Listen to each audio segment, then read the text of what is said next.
Okay, good evening. Good evening, everyone. My name's Andy Hylton. I'm leading the Save Our Fairfield campaign. The whole point of tonight's meeting, basically, is to gather in information and questions that you have about what's happening with the Fairfield Halls. I'm just here as one of the members of a panel. I just want you to know this isn't a rally. There's going to be other opinions that I'm hoping are going to come from the audience as well. Now, I did extend an invitation to Councillors Godfrey, Newman, Joe Negrini and Paula Murray. I did get some responses from Councillor Newman saying that he apologises he couldn't attend. Joe Negrini also couldn't attend, unfortunately. Very polite letter. Paula Murray would have liked to have attended. She couldn't attend, but she has actually arranged to meet me next week to discuss what we're talking about tonight. Councillor Godfrey, unfortunately, didn't even answer my email, and I didn't get any response from him. So he may arrive tonight. So we've got a seat for him if he does decide to turn up.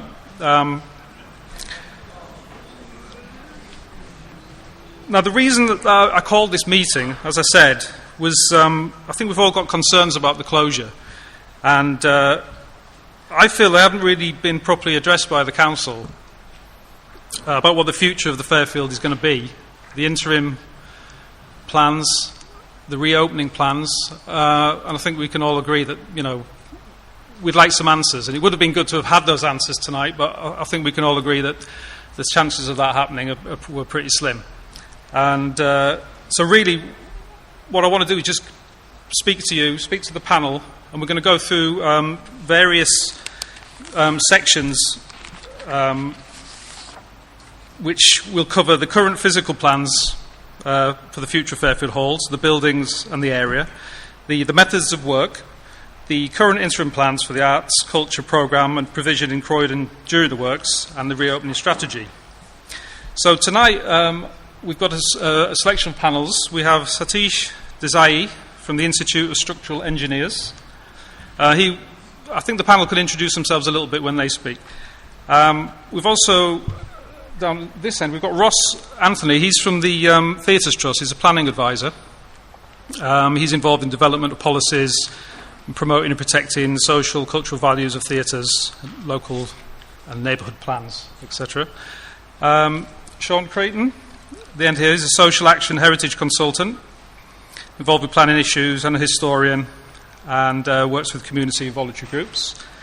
We have Barbara Richardson next to Sean there. She's the Croydon Schools Dance Association chair. Also teaches primary school children dance. Mary as well is the chair and secretary, deputy chair and secretary. I don't know if you want to sit down or... Okay. And we have Graeme, Miall, music promoter, has worked a lot to bring some great quality music in this hall and as well in the concert hall. And Helen Hampton, who is director of Popchoir, singer, songwriter, and is one of the people who regularly uses the halls. Now, as well as this, we also have some guest speakers. We have Darryl Davison, who's the composer, musical director of the Croydon Symphony Orchestra. Obviously, his father, Arthur Davison, started the family concerts at the Fairfield, and sadly, that was the 50th year this year, and it's now no more in the Fairfield. We have Kevin Zukowski-Morrison, who we know from the Rise Gallery, who's got some obviously great plans for the future of the arts in Croydon, so it'd be good to hear what he has to say as well. And Tony Fairweather from Fairweather Productions. He's been in the entertainment business for about 23 years, produced shows Royal Festival Hall, O2, Hammersmith Apollo and various places, and is involved in celebration of my sister's, the Mother's Day show and Black History Month events. So I think what we'd like to do... Oh, sorry, and Rob Callender. Sorry, Rob, forgot you. Rob is the technical manager of Fairfield Halls. And Rob has some stuff he wants to share with us, and I'll pass you over to Rob to explain our first presentation.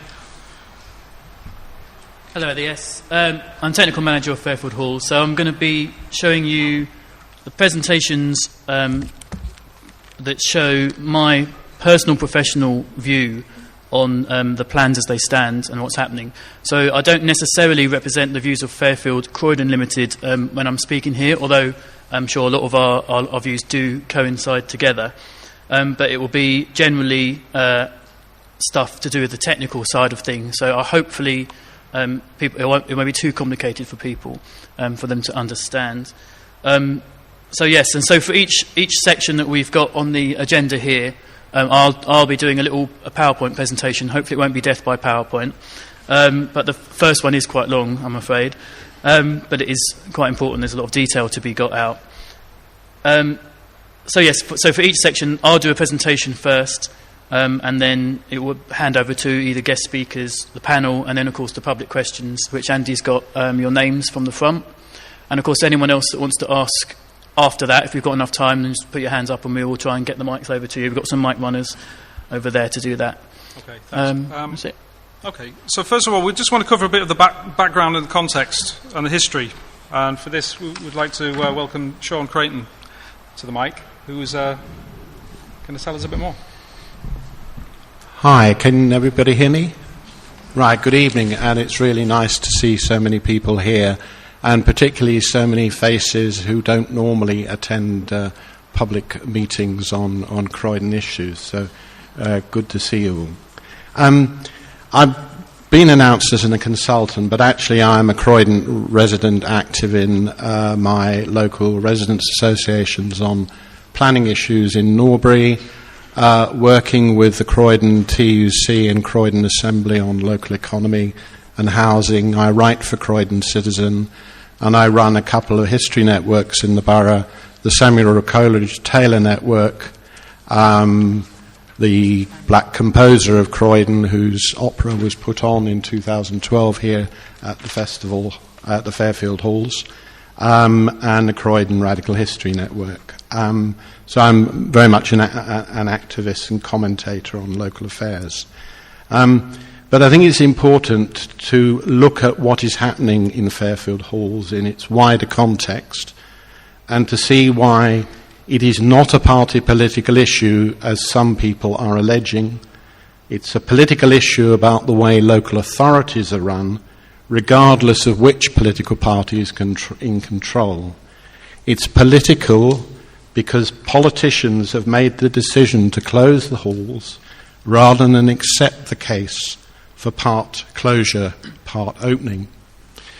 And this stems partly from one of the problems with the cabinet system of local government, which gives all power to the leader and has a number of full-time cabinet member councillors who become, in my view and the view of many others in the borough, too close to officers, and the development of an arrogance that councillors and officers know best and therefore impose top-down solutions, ignoring the development of policies through proper engagement with local communities, residents and service users.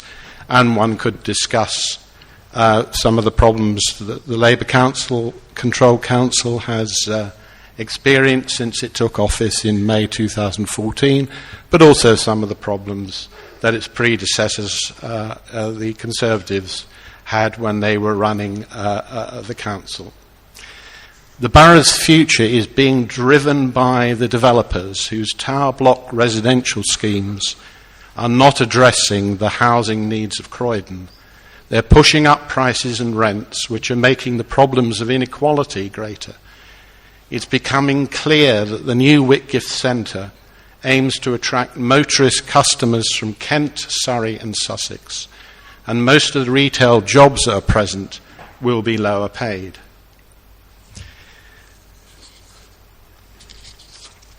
It also needs to be said that attempts to build the foundations for collective action on such issues as Fairfield Halls has proved incredibly difficult. Most of Croydon is asleep to what is going on.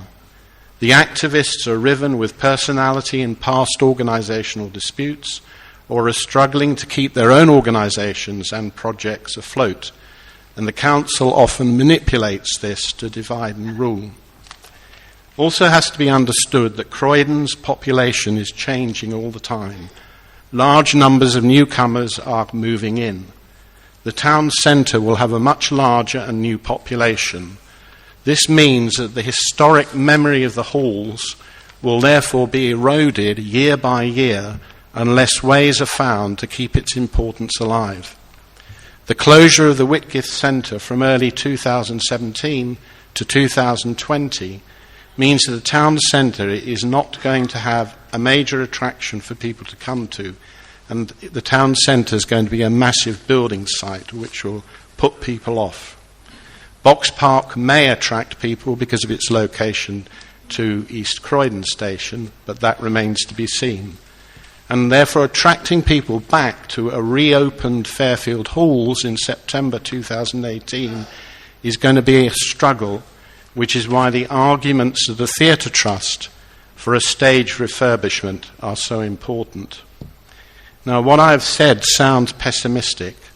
We have to understand the nature of the beast we're dealing with and our own collective action weaknesses, and think through strategies and tactics which may lead to a change in the decision or which will influence the consequences of not changing the decision to close and reopen in September 2018.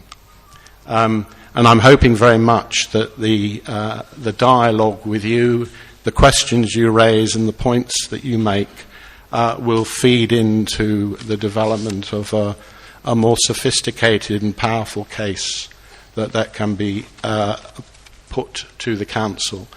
But let me, on my experience and the experience of many others, make it clear the chances of getting this council to change its mind on this issue are slim. It will only take 5, 6, 7, 8 more times the people who are here tonight to actually begin to make them wake up. But there are a number of things that can be done which we can discuss later. Thank you. Okay, thank you.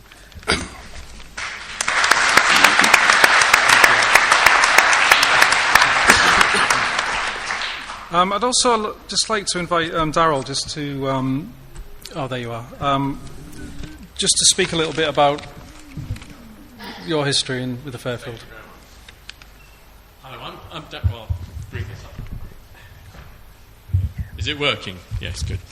I've been involved with the halls ever since I was an 8-year-old boy. I actually came to the very first concert that my father conducted. That's Arthur Davison, and it was the acoustic concert. And I remember it well. They brought a couple of 6 guns onto the stage to check the acoustic, and then they pulled the curtain and they fired another 6 shots. Something that I remember very strongly. But the wonderful thing was Fairfield was so exciting. The concept of Fairfield was indeed an exciting thing.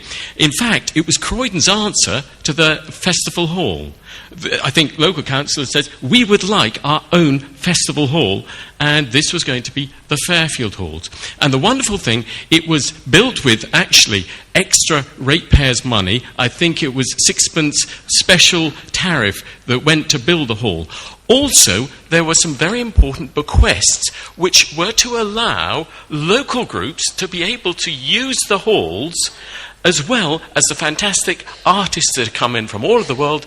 It was there to make us be able to use the halls, so local groups could use the Fairfield Halls.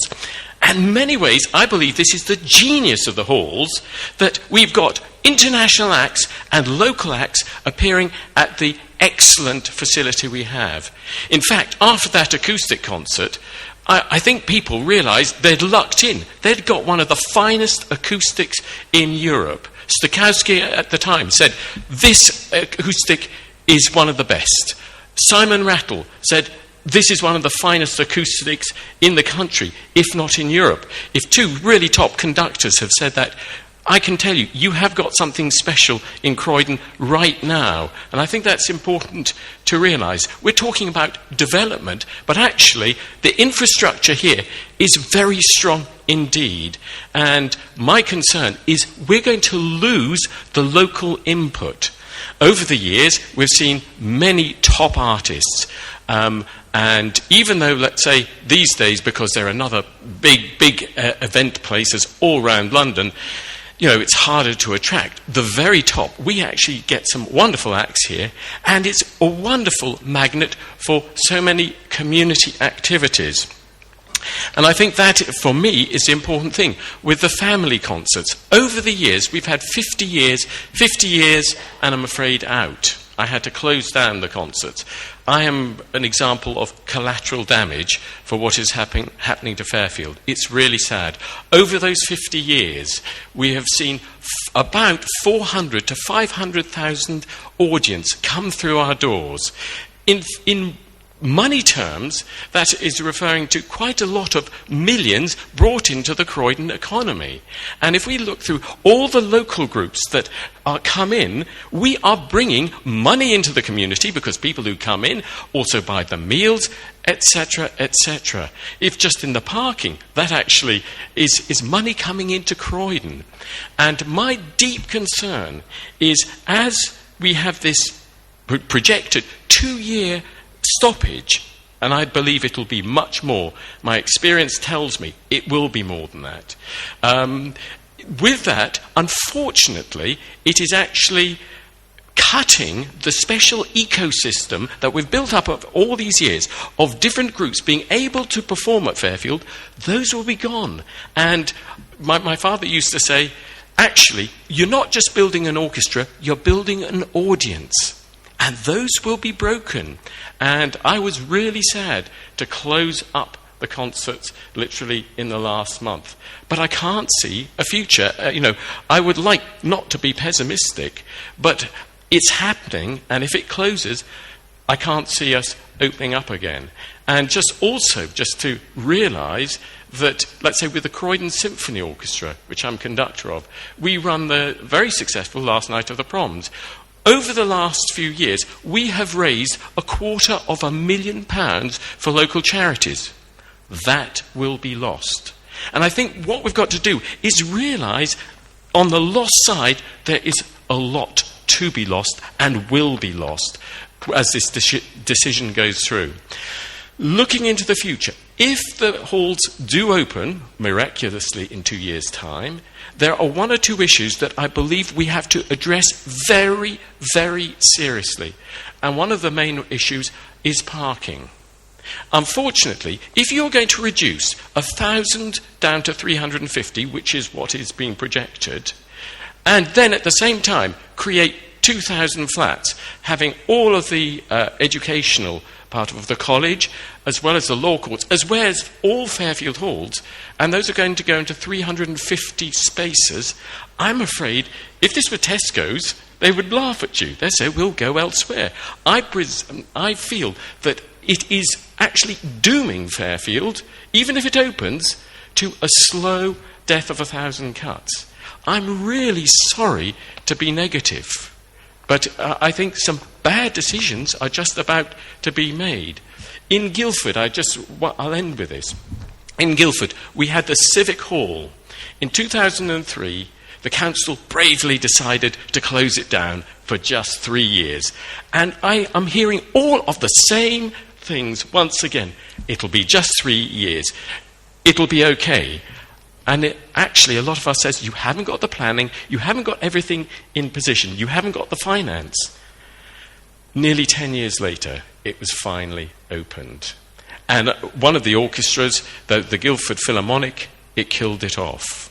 So there are consequences, and I think this is really important that we take on those consequences tonight and understand that there are real cases of collateral damage, of which I'm afraid I am one. Over the time that my father and I have presented these concerts, we haven't taken a penny out of them. We've actually put money into them. We have done it because we have wanted to serve Croydon to the very best of our ability. And I just sometimes wish the councillors would take real notice of it, because actually 50 years of hard service, and there is not one member of the council here just to hear the concerns. Okay, thank you very much.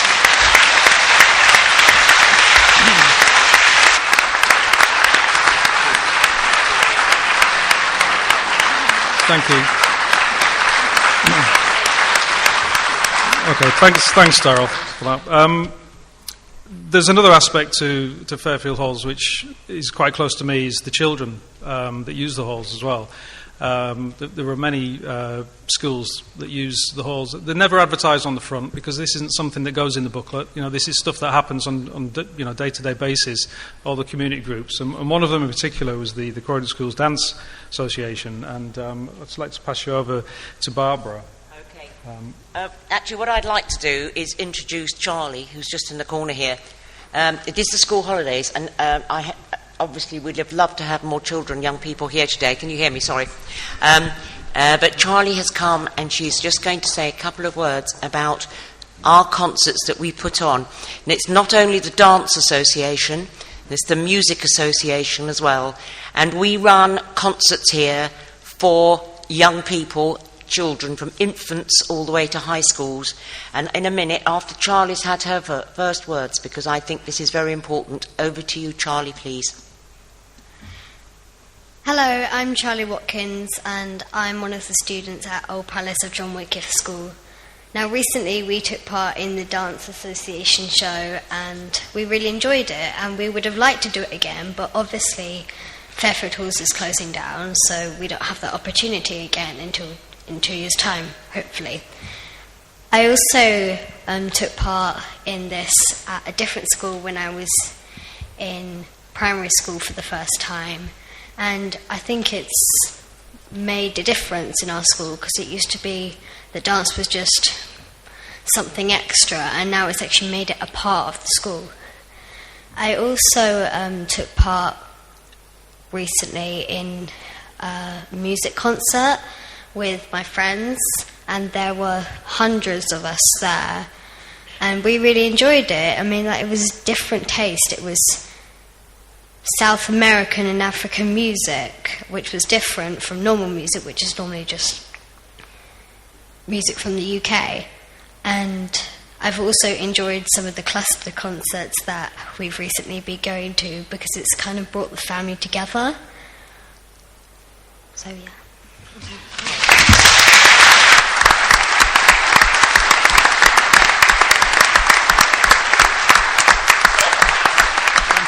Thank you very much for that. Okay, thank you very much, Charlie. I think actually she's almost said it for me, really.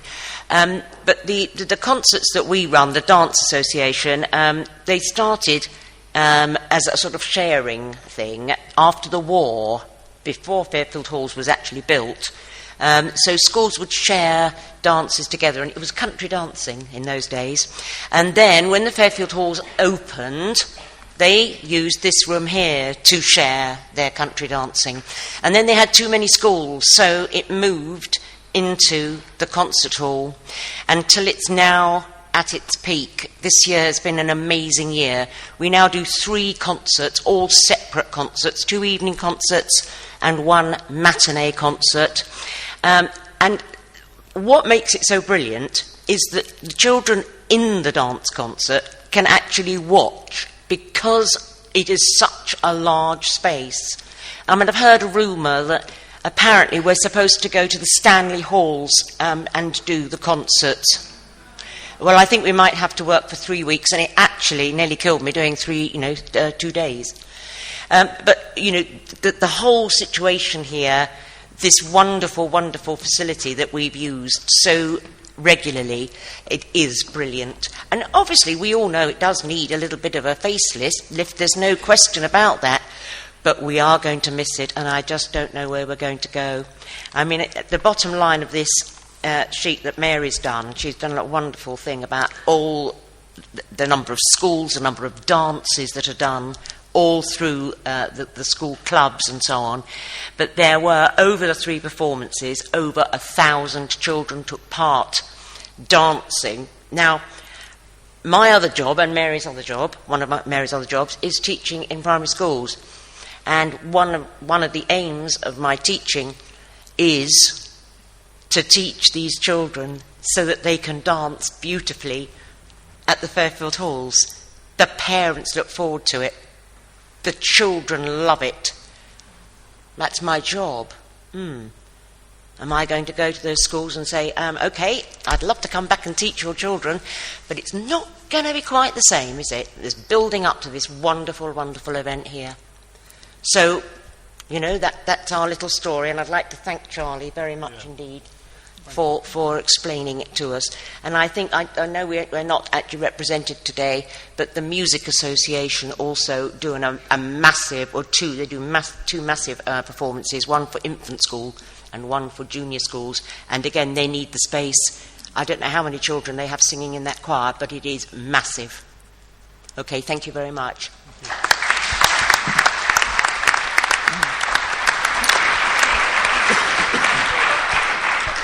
Okay, I mean, we could talk all night really about the work that goes on here that isn't, like I say, advertised on the front board there, but we do want to go through some of the actual physical plans that have been submitted. Sorry? No.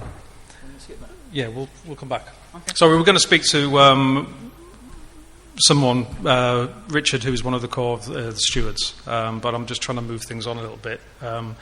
So we'll pass you over to Rob, who's going to take us through some of the plans and discuss those. So we've had, obviously we had quite a lot of questions sent in advance. Some of you may be here in the room, but I'm going to read them out as we receive them, and then of course if you want to add to them or ask them later on yourselves, you can do. So you can see the questions on the screen there. So we've got one from Christine Hewitt, which is what are the redevelopers' thoughts regarding the concert hall acoustic? The hall has a good acoustic for orchestral music and rare and special elements. That seems wrong to abandon. Now, as far as we know in the plans, they intend to maintain the acoustic as much as possible, and they're very, very keen to make sure that is not lost. So I'm confident that we don't really need to worry about that too much. I think sometimes it's more the nitty-gritty that we will be needing to worry about. Then Gina Isles has sent several questions in there. She understands that the plan permission was only applied for on the 24th of February. Why was the decision to close Fairfield Halls on the July the 15th made long before the planning permission had been requested, let alone granted? Alas, Councillor Godfrey is not here to answer that. Has planning permission been granted yet? Well, we do know the answer to that, and that's not been granted yet. It's only actually just finished its main consultation phase. And actually on the documentation on the website, it says something like the target deliberation date is in June. So they might not even decide it until June, and then there'll only be a few weeks to go until we actually close. So who knows what will happen if they actually decline it in June. If planning permission is delayed, refused, will you keep Fairfield Halls open? Well, that is another question for the council, who are afraid they're not here. Presumably the proposed college green entrance to Fairfield Halls is part of the plans. If there is a delay or refusal, what will the internal refurbishments, will they still take place in July? We don't know that. If planning permission is not forthcoming, will it just be mothballed? Hopefully not. And a lot of people suspect the council's real motives due to the timing of closure. It makes no business sense at all. And of course it goes on. So these are some of the real concerns that people do have. Then we have Alan Guppy. Will the halls reopen in 2 years' time as alleged? If so, will they still be a concert hall and a separate theatre? Well, yes. There's no big plan changes from the plans that we've seen online to suggest otherwise. So it will be the basic same layout as it is now. And in fact, when I come on in a minute to show you the plans, you'll see that there are changes, but there's nothing really drastic. Then D and A Kenny sent in a few really good questions. Exactly how much is the refurbishment of the halls going to actually cost the council? That's a bit up in the air. There's different figures going around. So there's no clear answer for that that we know of, unfortunately. Where will the associated car park be, and how many cars will it cater for? That's going to come up as well. Darryl did just mention it. There's documentation to see there will be just 350 car parking spaces, although there's another document which says 500 and something, so they don't even agree with their own figures.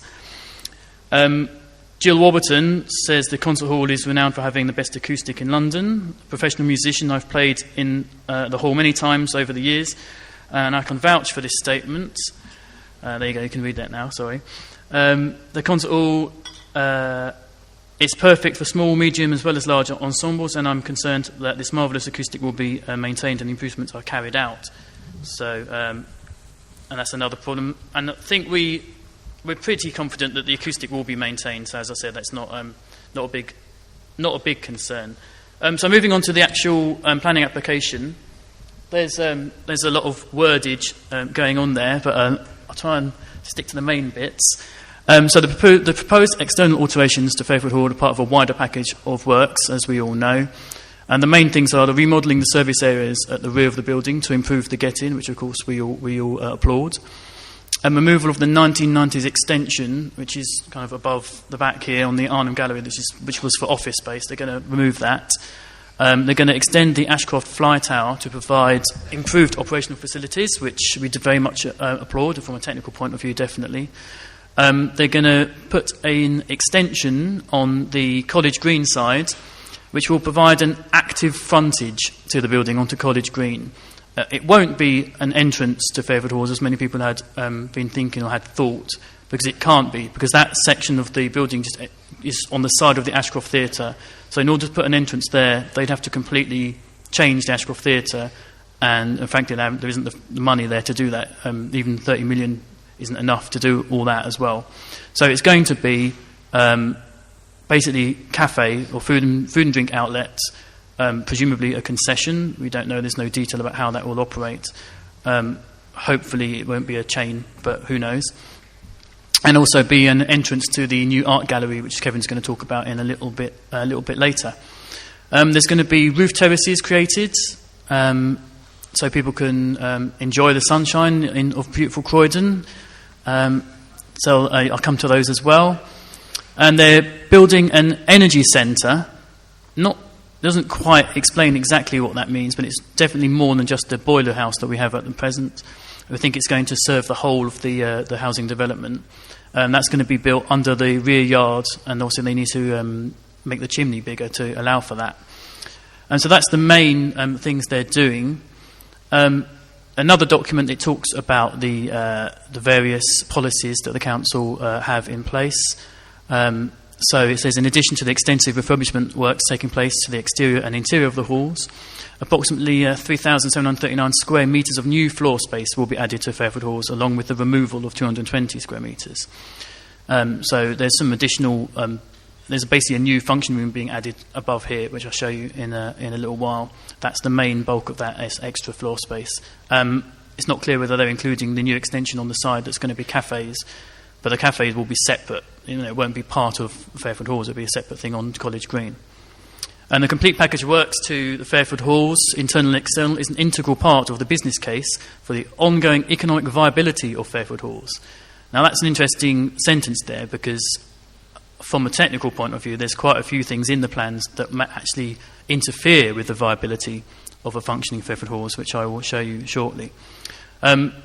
The proposed development will therefore facilitate securing an important community facility on the application site. So here's a little bit more information here. The impact of the proposed development on Fairfield Halls is both direct through alterations to the building and indirect through other elements of the proposed development in its setting. So they're saying they're improving the area will help more people come to Fairfield. Works to the interior are outside of the control of the planning system and do not require consideration except where there is an external manifestation of the internal works. So essentially, if it's not anything to do with the external appearance, all the plans for the inside of the building are not part of the planning application's consideration. So where a lot of us have strong concerns about what they're doing to the inside, there's no way we can actually do anything about it in terms of the official process. So the proposed extensions to the Ashcroft Theatre and the Arnhem Gallery, the subsidiary wings to the main auditorium, are of an ancillary scale, massing and materiality, and the disposition, and will ensure that the building's distinctive form and massing is reflective of its internal functions. So basically they're saying they're not making massive changes. The extension of the Ashcroft Theatre accommodates the new fly tower, which will improve its function, and which we definitely approve of that. And there's quite a lot more words there, which is not too much for me to just read out now.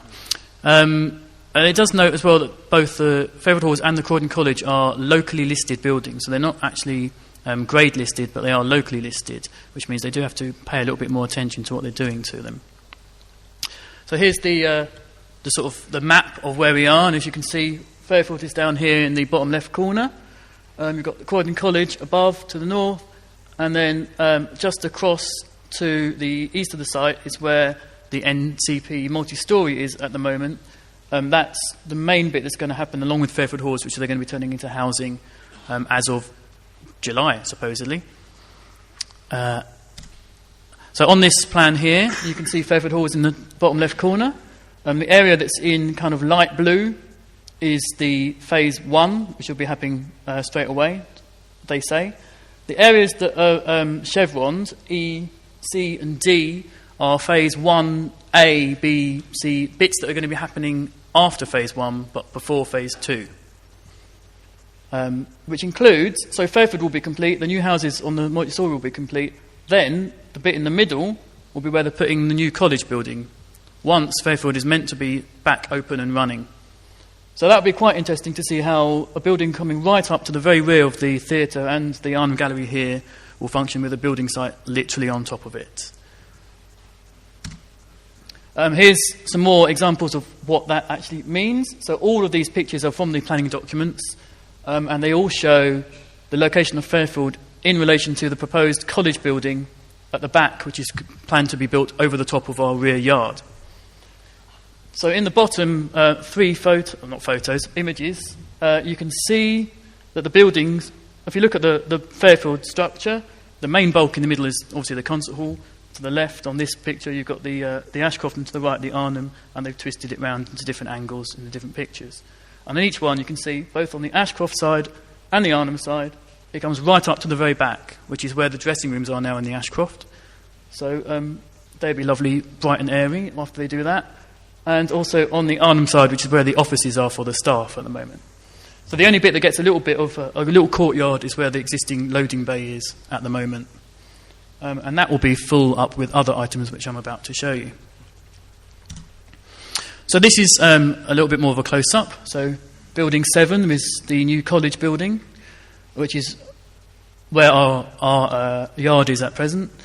And you can see it says the way into it will be a ramp beneath the building, so the vehicles will turn down into a dungeon, as it were, of a service area.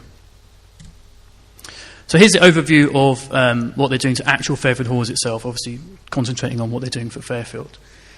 The areas in sort of pink are the areas that aren't really being changed. They will presumably give them a lick of paint and do some basic refurbishments, but there's no real structural changes happening to the areas in pink. So the walls that are pink are not changing, there's nothing being demolished if it's in pink or anything like that. If it's in turquoise, that's something that's new or is changing.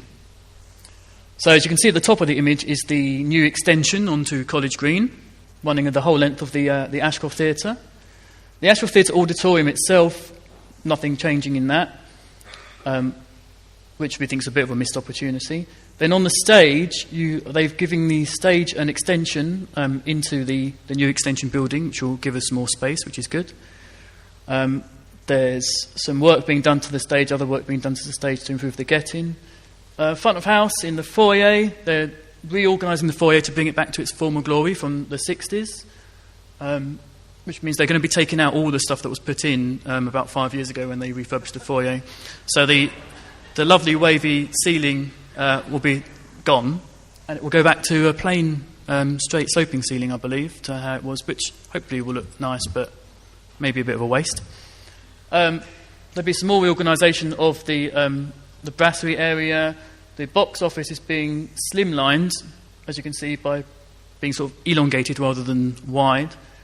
And then if you come down to the Arnhem Gallery, they want to put a balcony at the back there, covering part of the room.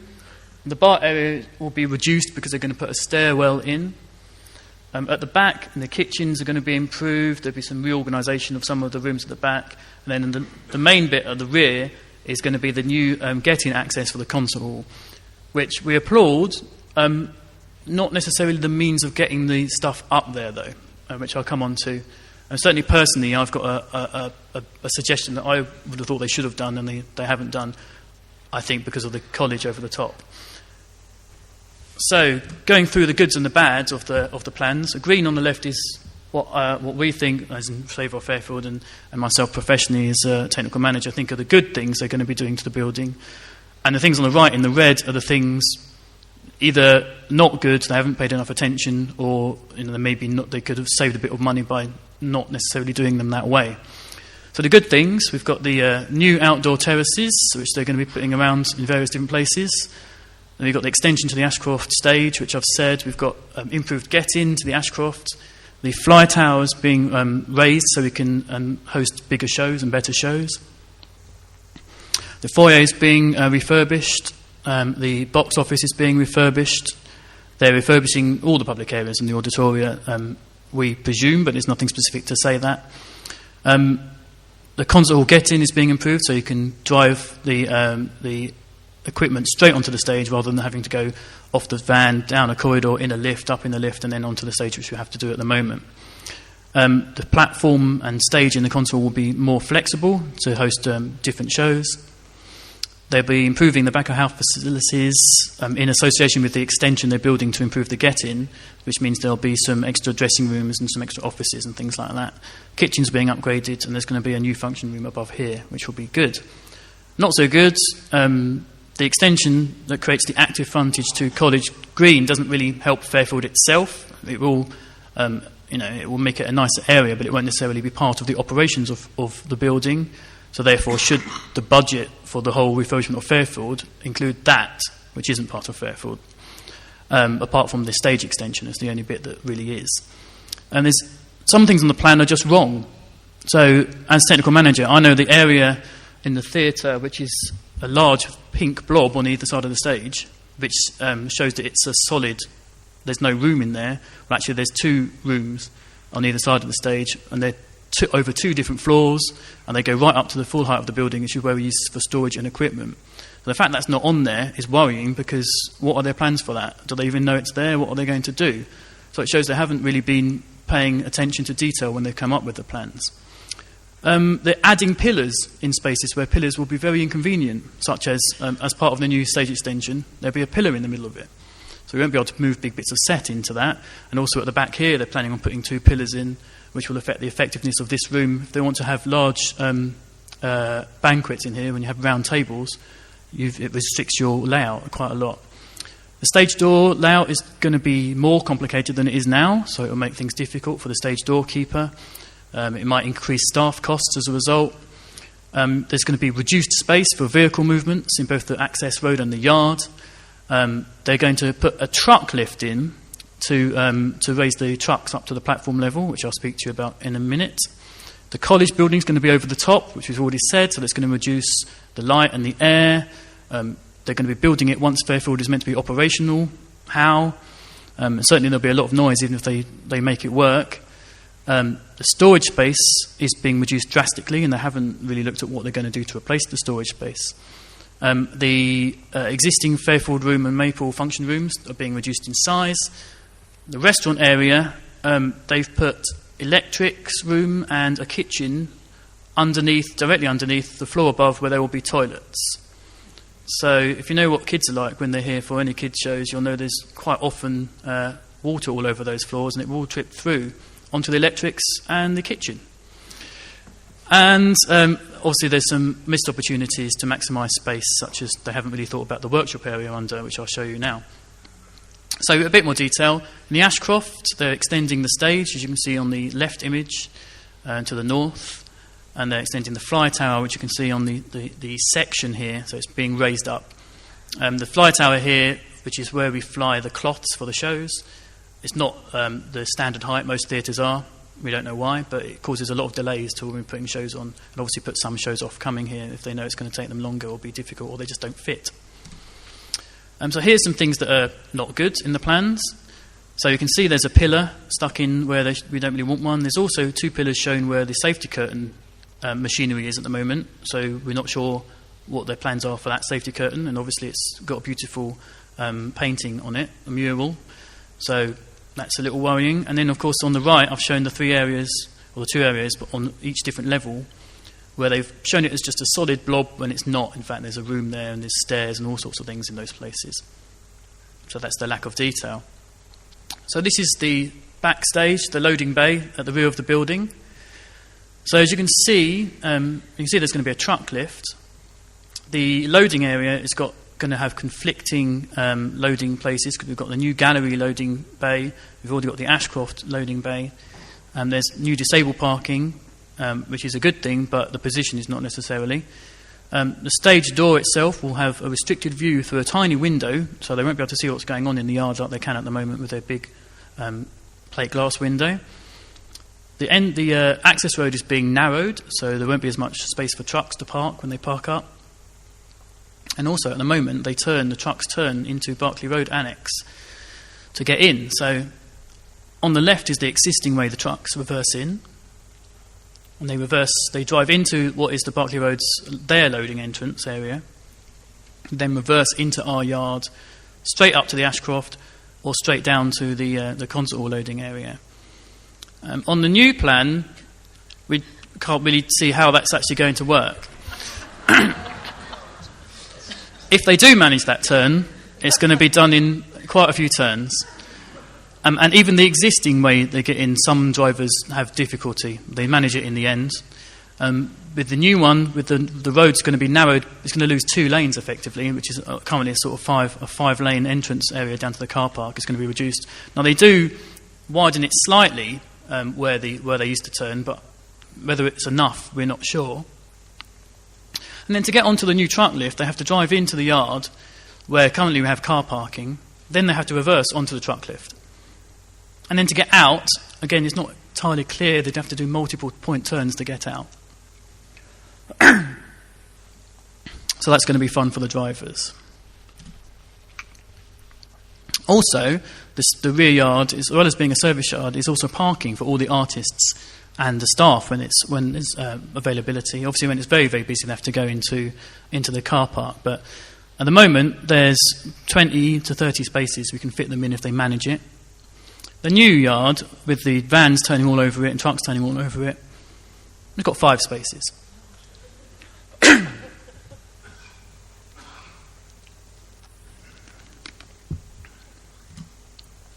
So in a little bit more detail, here's a section. So you can see on the left area, in the sort of top left, is the concert hall cut out. Some of the things they plan to do there are retractable acoustic baffling to improve the amplified sound events, but that's not confirmed. Improve flexibility with retractable lighting and equipment bars, which is a good thing. Retractable choir seating, which will enable the direct access through the rear of the building, through what is currently a dressing room. And there's the roof terrace going on the top there. The truck lift will come to the first floor, and they've just to roll the equipment straight off the back and in through the back. There will be space for some new offices and some back of house things, a bit of parking underneath this new extension, which I just showed you, and the new boiler house and energy centre. So here's what we're talking about when we talk about a truck lift. So the trucks drive onto this and then they're lifted up. Now that's not cheap. They're very expensive to build. It's going to cost money to run. And if it breaks down when you've got a truck on it, or it breaks down and you need to get a truck up and you can't, then your show may have to be cancelled. And that would not be a good thing. And this, of course, increases that risk because they're a very specific piece of equipment.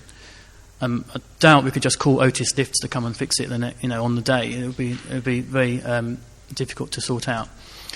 So my suggestion is that you build a ramp and a plinth and a turning area which is raised above the ground. If the college building is going to be over the top, it doesn't really matter that much. I think originally they said they didn't want to do the ramp because it wouldn't get past planning, because it wouldn't look very good. But if you've got a college over the top, do you have to worry about that? You can just put the college a little bit higher and fit it all in. So as you can see, they can drive in. They've got space to turn. You can see where the college building is, I presume, is going to be, which is in the blue, which is based on the plans. The ramp is going to be about the same gradient as the existing road that goes down, and it also maintains access to the existing yard. The existing service area will be barely affected at all. Will be some pillars on the concert hall side, but the whole of the rest of it will be as open as it is now, albeit underneath the college building. But much more free to use, much more space, and you can replace the lost new dressing rooms and storage and all that stuff that they were planning just by building a new extension a bit further over. So here's how it would work once the trucks get lifted up into the concert hall, where I've just written at the top what's going to be happening in the concert hall. You just come straight off the back of the truck, straight into the concert hall. Now, if we did the ramp idea, it would be the same principle. They just drive up there, they offload directly onto the area where the new extension meets the main building, and there's a little grey arrow where that is. So that wouldn't change as it was. Just the extension bit would move under my idea. So going into a bit of detail in the concert hall at the moment. Behind the choir stalls, we have a load of storage, as you can see. It's in pink on the left. On the right, there's a lot less pink. So where do we put all the equipment? Where do we put all the stuff that we need to use? There may even be more equipment with the new design. Well, there's two areas that I've highlighted in red boxes, which they just haven't put anything in. They could have put something in, and that would give us at least some of that storage back. Not all, but some of it. And storage is very important. If you haven't got anywhere to put your stuff, you get overcrowded and you have unhappy clients. So looking over to the Arnhem Gallery here, the top image shows it from the side, a cutout. So where you're sitting is at the bottom. They'd be lowering the ceiling in here slightly, not too much, and then putting a new function room above. And at the rear, they want to put a new balcony. Not quite sure how much use the balcony would be in here in the context of how it's used at the moment, but they're obviously planning different uses of the room. However, the balcony does introduce the pillars that I spoke about earlier. And up on level 2 will be where the new function room is. So new offices all reorganised. New roof terrace, which is all good. We like those things. The maple room will be reduced in size, so it might not be as effective if it's been reduced due to that staircase. Staircase, of course, wouldn't be necessary if you didn't have the balcony. So these are the negatives highlighted with the red circles around them, the new pillars and the new staircase that's in the way. On the right, it just shows you how it affects the Fairfield room and Maple room's shapes and where the balcony would be. Down in the main foyer, obviously improved circulation, new box office, restoration of these original features, decluttering, refurbishment of the decor, a new refreshment and bar area, and a new restaurant on the Sun Lounge. So as I said there, on level 1, you've got your lovely restaurant. On one side of it, you've got an electrical plant room. On the other side of it, you've got a kitchen. One floor up, where that kitchen is, where that electrical plant is, directly above, toilets. So this next part is when we'll get Kevin up to speak. Where are you, Kevin? Hello. So this is where the new gallery is mainly going to be, in the car park, in the NCP car park. So Kevin will come up and just tell us a little bit about what that's going to be and how it's going to function. And I'll be back for more of this.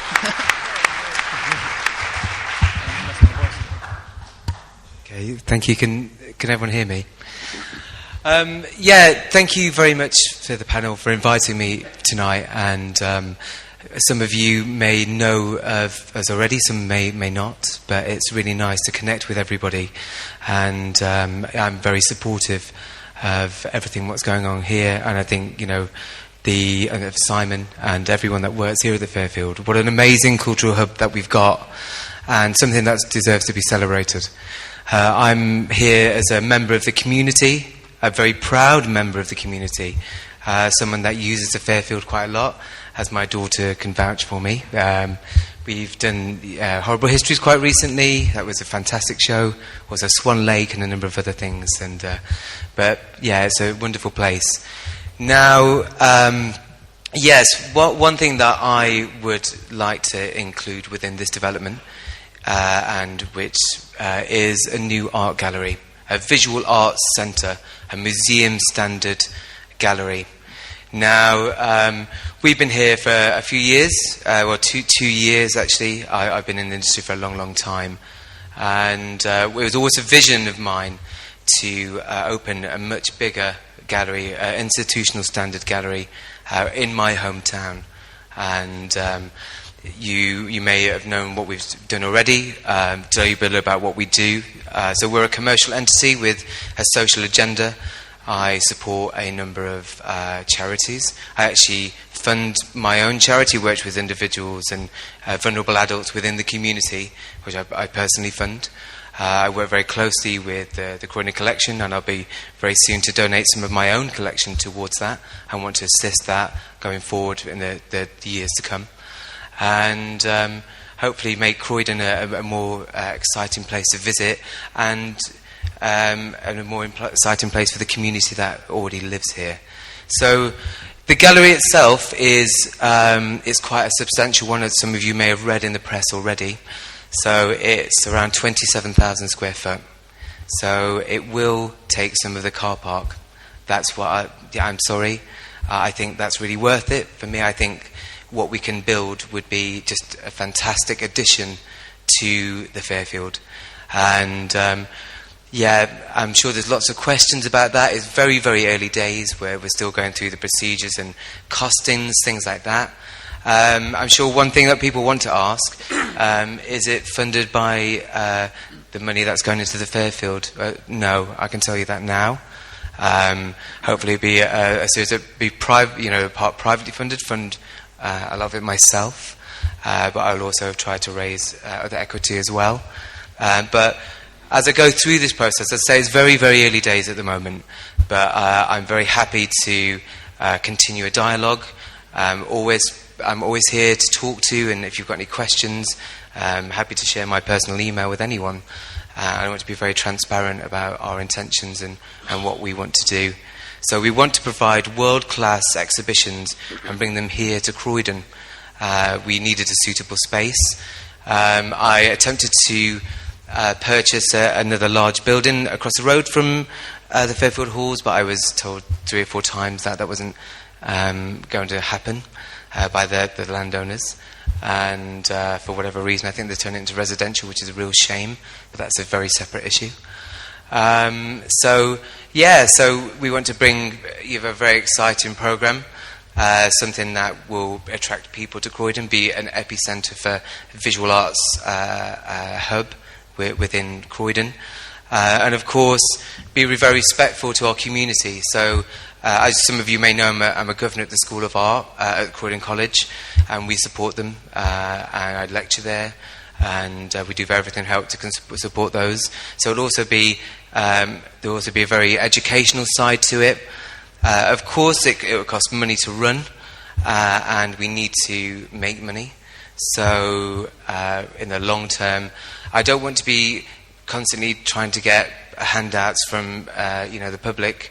To help that happen, we'll do ticketed shows, and there'll be concessions for people that live in the Croydon borough to make it a lot cheaper than anyone else outside the borough. And we always want to be connected with our community.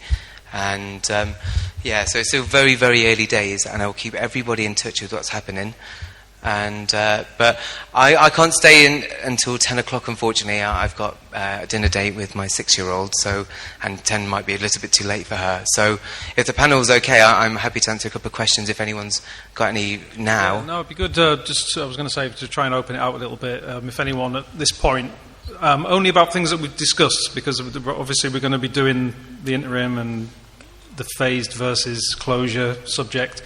So anything up to this point, if anyone has any questions... yes. Which road? The main road. I don't know. Wellesley Road? If you on the left of this image is main Wellesley Road, the front of the building. On this side is the front of the building, is the main Wellesley Road. That's the service yard at the rear of the Fairfield. Going to the NCP from there. Yeah. So that's the entrance to the NCP at the back of Fairfield. That's the underneath, the bit under College Green, and then down this end on the left is Wellesley Road. Sorry. Well, it hasn't really, but I suppose it has. I suppose in the fact that when we do open hopefully, and the Fairfield does reopen, we want to connect with Fairfield Halls and share programs and hopefully we can be another offering that encourages more people to come and visit the Fairfield and vice versa. When we do open, we want to work very closely with programs like the Hayward and the Royal Festival Hall, for example. That's the vision. Yeah. Well, yeah, I suppose so. Oscar, can you go over the mic?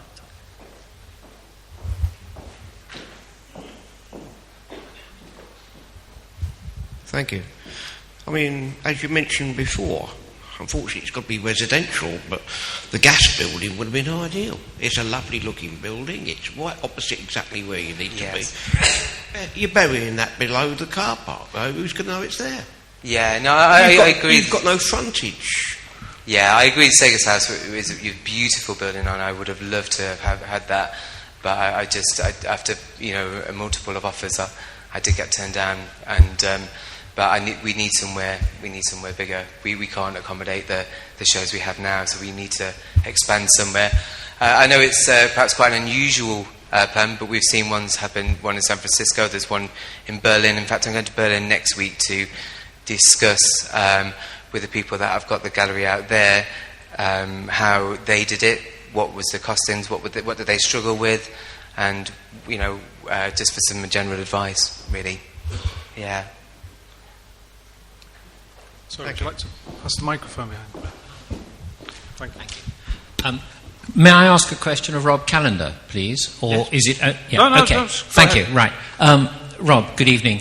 I was very interested... I'm a professional engineer by original training. I was very interested in the many comments, a few positive, but generally negative, that you made about they haven't done this, they haven't done that. To what extent, if at all, have the designers of this scheme talked to any of the current occupants and users of the hall? It seemed extraordinary that the things you were saying just appear to have been dismissed. Thank you. They have spoken with us. They have consulted us to an extent, but not as much as we would like, really. And where we have commented on a lot of the stuff that I've put on this presentation, we've said to them in this consultation period, and they've not really done anything about it thus far. So...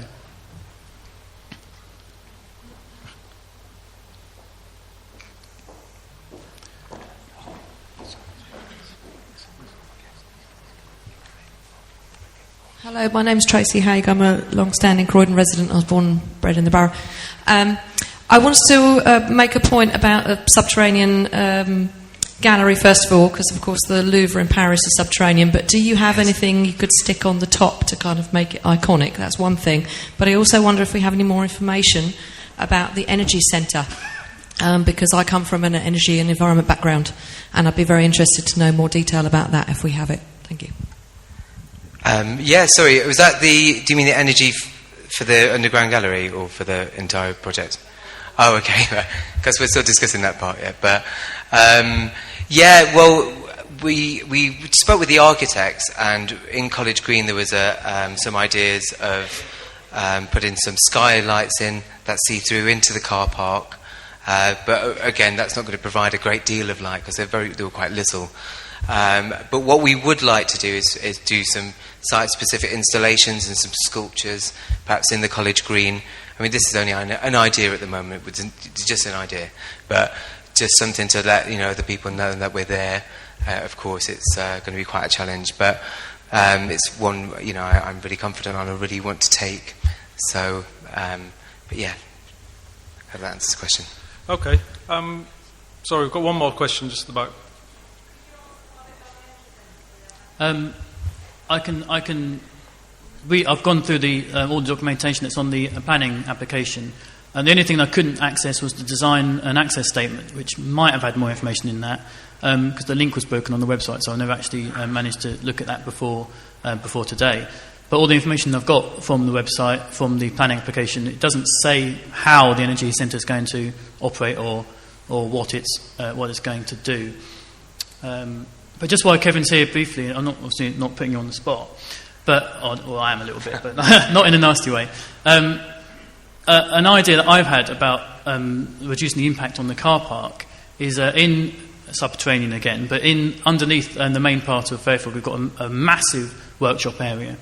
It doesn't really get used, and there's an old beer cellar which is part of it, which is partitioned off, which could be opened up, and there's access to it with a lift and from the front of the building. So my suggestion is, if that workshop area was cut in half, so they could still use the workshop if they decided to be a producing house or something like that, there'd still be enough space.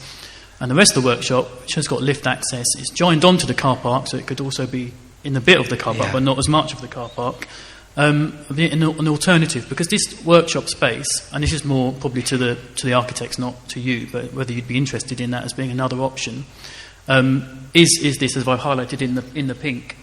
So slightly moved, but basically still based in the car park, but not using as much spaces and using part of the Fairfield building, so it would enable you to have more interaction with Fairfield if you wanted, and you could even link into the existing workshop area, which could then be also an art workshop when it's not being used for theatre. Yeah, no, that's a great idea. I didn't know that existed, but so thank you. In my head until now. But Yeah, no, thank you for letting me know about that. I didn't know that existed, but of course, as I said, it's still early days, so we're really open to. We want to work with everyone and connect with everybody. So, of course, yeah, that's why it's quite vital now that we start a dialogue and a narrative with everybody to see what is the best solution, rather than just telling you we're doing something and being a bit distant. So yeah, we're keen to interact with everyone and explore all options and the best ones. Cool. Okay, great. Is that Thank you. everything? Yeah, that's great. Okay. Thank you. Thank you so much. Thank you. And just to elaborate very quickly on the car parking, which Darryl brought up. So this is one of the documents on the right-hand side. I don't know if you can read it. Yes, you can. I can't read it on my screen so well.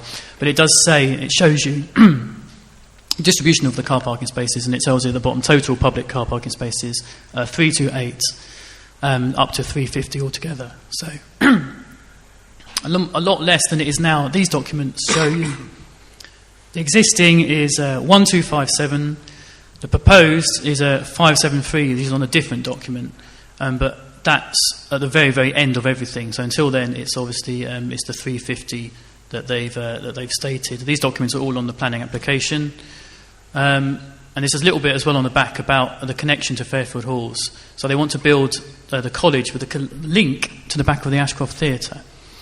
And that link, they're not really showing how it's going to operate, what it's going to be used for, and obviously at the back of the Ashcroft Theatre is the actual stage and also the dressing room. So how would this link be at all functional? It's just a little thing to throw in there at the end. Nice idea, but is it good? And that's it. So now it's going to be what the panel think about all this, and also the rest. Any more questions? I can see there's two at the back there. Where's the microphone? Hi, thank you. This was a Kevin question whilst we still have him. I think everybody's very impressed with what Kevin and Rise Gallery has already done in St George's Walk. Kevin, if this is going to be a commercial venture, will you be paying a commercial rent to Croydon Council? And if so, how much at this point do you think that might be?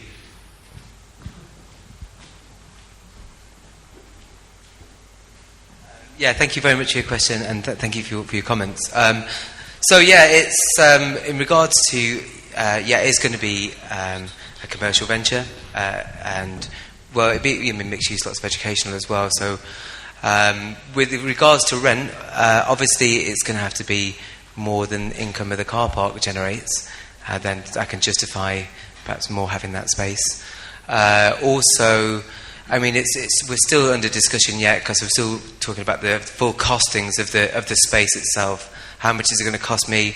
What kind of rent, relief I can have? the length of the time I can be there. So it will all be transparent and made public. I'm happy with that, whatever that figure will be. But at the moment, I still don't know. We're still. So are you anticipating that there might be a degree of subsidy that the local authority might have to introduce in order to make it viable? No, not at all. I think whenever you, if anyone here rents commercial property, you rent it over a lease time, you always get an initial rent relief period, like we did with our gallery, like you do with any commercial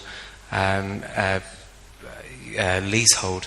So, which gives you a chance to pay to refit the unit and do the necessary the necessary works to just make that up to standard. My understanding, if we were to take a notional rent of, say, an office space in Croydon at around about £30 a square foot, on 27,000 square feet, you're coming in at around about £800,000. Do you think that's commercially viable for an independent gallery? Yeah, I do. Yeah. Cool. Yeah. Okay, right, thank you. We like confidence. I think this would be a really good time to introduce Ross from the Theatres Trust, because I'm talking about the plan and application as part of your... Well, I'll pass you over and explain what your role is. I'm from the Theatres Trust, and we're the national advisory body on theatres. Sorry. Just bring it forward. We're the national advisory body for theatres, and we're a statutory consultee in the planning system. So we were consulted on these plans. Most of my comments back, actually, Rob's just gone through and highlighted them all. We're happy with the general refurbishment and refresh of the halls.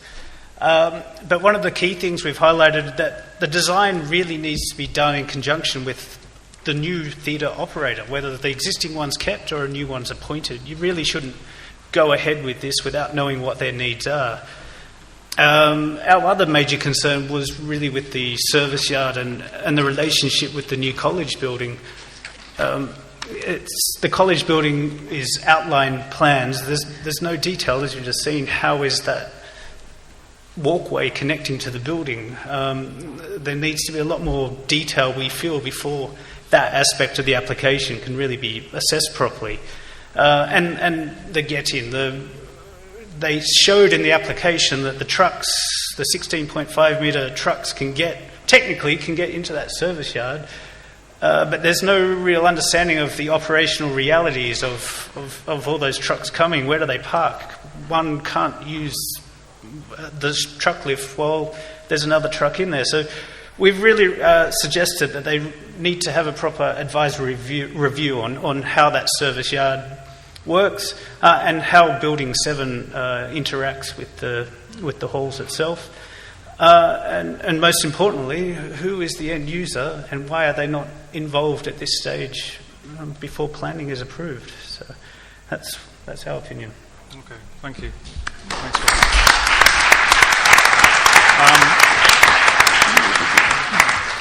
Simon, I couldn't... No, I'm just doing roaming life at the moment. I thought you had it away. Okay, I'm just trying to move things on because I want this to be kind of rock and roll and everyone to be really into it, So let's go to the method of the works, I think. Over to you, Rob, again. Hello, yeah. So a few questions that came in via the email. Some of the people can't be here. Again, some of you may be here, so apologies if I don't go through exactly as you may wish to say it, but of course you can say it afterwards again for more questions. So Derek Barr, who was our former CEO of Fairfield a few years ago, so he knows a little bit about running a building like this. The council alleged that to remain open during a phased refurbishment will cost up to additional this one says 4.5 million, so the figures are very different across the board. Has this been measured against the cost of staying open to include the asset purchasing, etc.? What is the difference, if any? My greatest fear is that whilst it appears the council have the best intentions, from the information thus far, the risk of failure is high. And we have a question from D&A Kenny. Cabinet Member of Culture is anxious to point out that every penny of expenditure is precious and so the savings need to be made. the question, why is it deemed more important to ensure New Addington has recreational facilities, but it's not deemed viable to ensure that all of the borough of Croydon is provided for during the restoration works and improvements to the Fairfield Halls? That being that New Addington's getting 17.5 million spent on a new leisure centre, so why can't they spend 4.8 million for the whole of Croydon, which Fairfield is for in this instance? Obviously, if you're from New Addington, you're going to love the new leisure centre, so we're not saying that shouldn't happen. Isn't it very risky to rely on funding for the redevelopment of Fairfield Halls based on the housing development? That's from Anne Smith, and when planning permission is yet to be obtained. Why close Fairfield before any actual property sales and profits are available? That's from Mr. R.C. Dell. And the main objection to the closure, even before any property is sold, nor anticipated profits confirmed. Mr. and Mrs. J. Allen have said, we can't attend the meeting, but we're alarmed the council intend to close down for 2 years. As far as local residents are concerned, it's totally unnecessarily. Any redevelopment and refurbishment should be achieved in stages. Obviously, that's what we believe as well. Judy Mosley from the Croydon Performing Arts Festival, she's put in a few questions.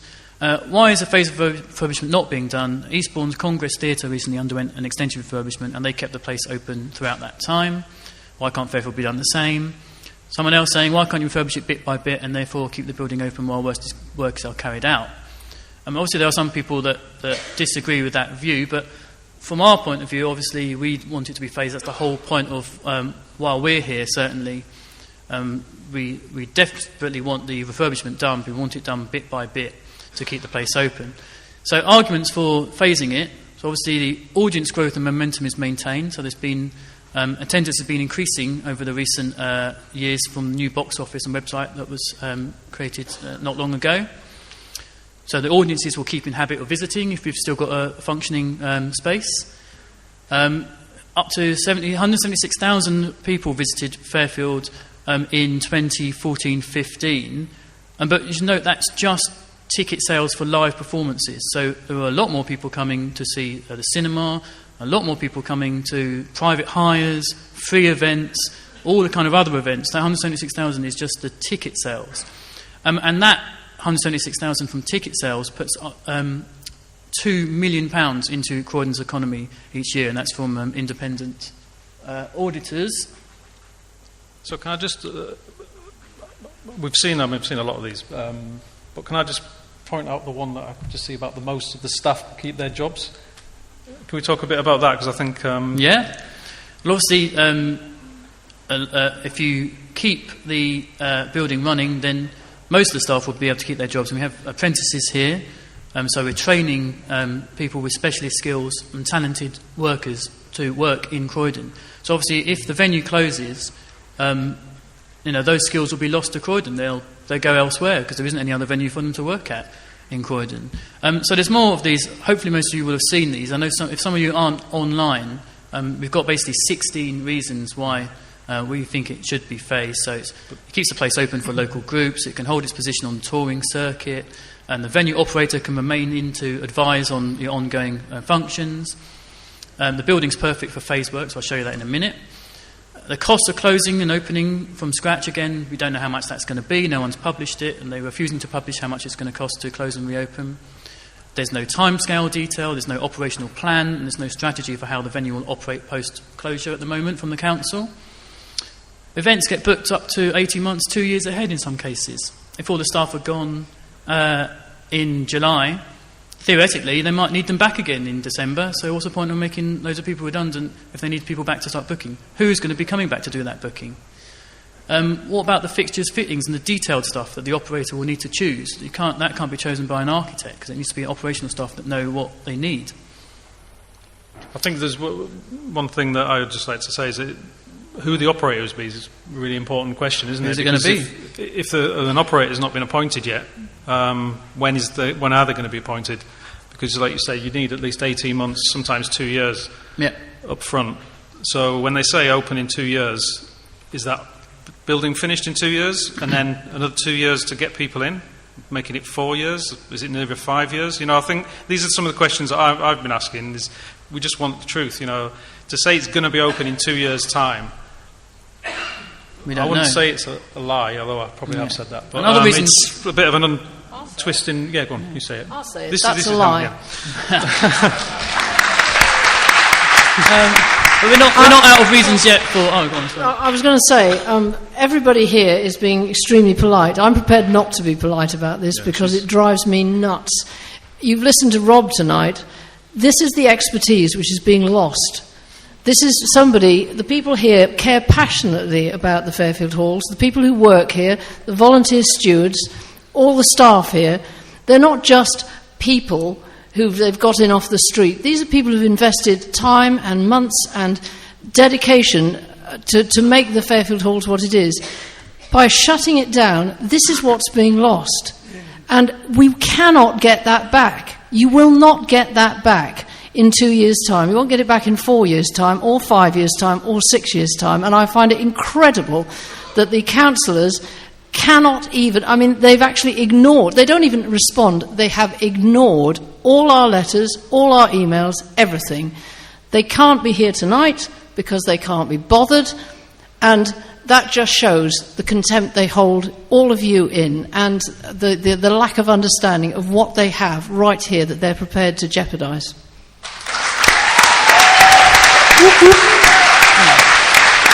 We'll be coming to the questions. We'll be coming to the questions in a moment. If you just keep your questions in mind, but we'll be coming back to them. If we just give you what we're thinking first of all, and then it might answer some of your questions before we get to them. So you just said about the staff. Without the staff, especially knowledge about the building, when they're building stuff, they'll be making decisions and they'll be making mistakes without people in here that know what they're talking about. And of course, other places have done refurbs.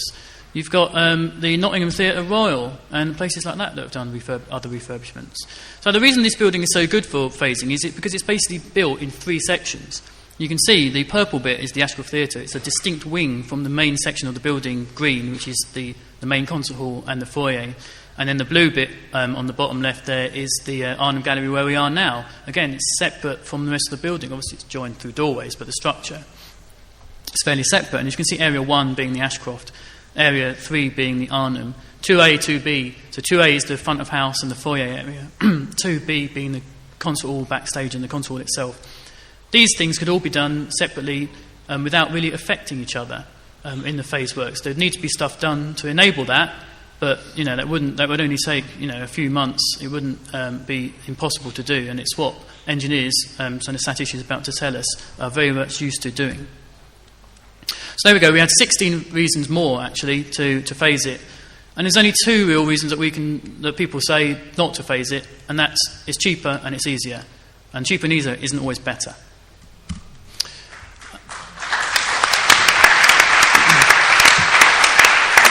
So to give my voice a break before there's a few more bits to talk about after that, but Satish Desai is the retired chairman of the South Eastern Counties Group of Institutional Structural Engineers. He's going to talk to us a little bit about what he would do in his view on this.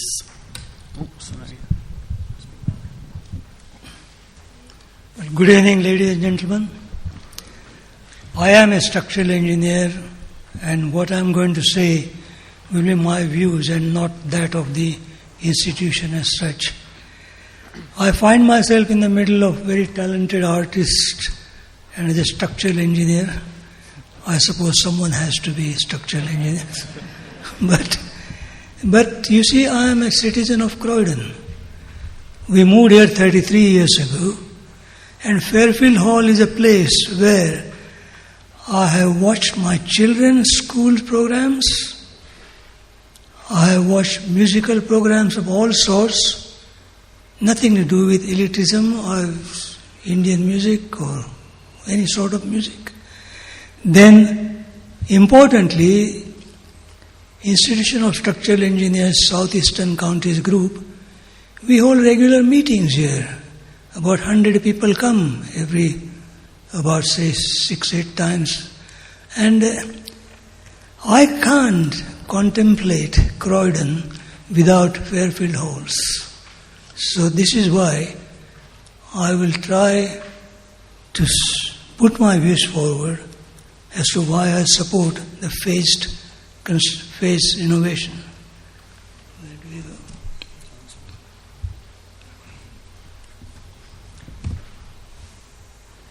Now, I had prepared a presentation with lots of equations and diagrams, but Andy said, some other time. So this is simply the text here. Now we don't know many things in this place, about this place, the program and everything. So it is somewhat like cart ahead of the horse, what I'm saying, but let me try to see. It is too early, and some essential aspects are missing, not just the program, which program is made after everything is known. Horse ahead of the cart, but there we go. What is not known? There is no planning permission yet, no developer on board, no funding in place, no detailed design plan. There is some design plan, but Rob here so eloquently has pointed out the flaws in it, so it's not worth probably the paper it is drawn, but still there is something not quite perfect. And most important to me, there is no information about the future business and operating model. No one knows, no one tells us. No budget for reopening the venue.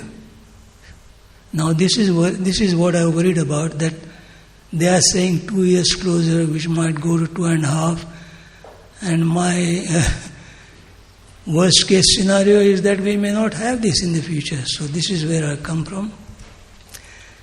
Now, under these circumstances and at this early stage, I wish to offer my personal views. I have been project managers of many large projects, 20 million pounds and more. So I know a little bit about how to face the projects. It seems logical that for a place so spread out over a large area, comprising venues different in characteristics, the work should not be undertaken simultaneously in all venues. It would create confusion, clash amongst the operatives, etc. And moreover, as Rob has showed you, this venue is really 3 separate venues, and which are very clearly separated as far as the basic structure of the building is concerned. If they are tied up anyway, then it makes a little bit of difficulty, but they are fairly well separated in terms of basic structure of the building. In effect, the work should conveniently be split itself into 3 phases. Now if you can't do everything in one go, if you can't do anything else, let the natural course be that the work should conveniently split itself into 3 phases for all intents and purposes. Now, why not then plan one like that? You are talking about many things, certain things not yet decided. I have lived through the plans where the decisions are not made by the clients. But the best way to absorb them is to phase it so that client has a little time to think or see how things connect themselves. But it is possible, I think, to keep one venue open to use during the progress of work in other parts for reasons which have been so well explained by other speakers. If it continues, the expertise will remain, the trainees will remain, and there will be a continuation rather than sudden stop. And sudden stop means no one comes back. Now works are undertaken to the key services after isolating services supplied to each venue, which is possible. This I'm not just a structural engineer, but I have seen the services people work, and they would love it, isolating services. Each venue can be sealed off and 1 or 2 can operate independently whilst the rest of the venues are closed. It's feasible. And there is a precedent to this. Some time ago, I believe the venue's foyer was revamped, and there was no problem as such. And it seemed that it led increased audience numbers. Why not? Why not have such a thing? Now, amongst other things, the councils are putting a little bit of scaremongering. Now, this goes on. You will be voting for Europe or not Europe, but scaremongering is what happens nowadays. So asbestos removal is one of the sort of scarecrow they are putting in front of us, and I would like to show you that this is too much is being made about removal of asbestos. Asbestos removal need not be a problem in undertaking a phase in innovation. That is my view. Asbestos survey in Fairfield Halls has clearly shown the locations where it is used, and is probably not that harmful asbestos, we don't know, but we know where it is. Asbestos removal techniques have been well developed. The government has done a lot in this field. Control of asbestos regulations came in November 2006. I have lived through this. Very good. But they have been further refined after the revision came in April 2012. Everything is far neatly tied up, and I don't think it's a valid criticism that perhaps there may be problems. There are reputed firms who are required to have full health and safety executive license before undertaking removal and disposal of the asbestos. It's done very, very seriously, taken very seriously. Lots of experts are there. Now, they do ensure strict compliance with current legislation, which is clear, usable, user-friendly, and the operators can safeguard the environment, site personnel, and the general public using safe removal techniques for secure movement and removal of the waste. The firms that may, I hope they don't use other firms that are not reputed. They have to register the site with the Environment Agency and provide consignment notes for asbestos disposal. It's all quite clear and there to see. Hence, I believe that asbestos removal will present no problems in a phased innovation of Fairfield Halls, and I hope that with the support of all of you and the good efforts of Mr. here, we will try, although no guarantees are given.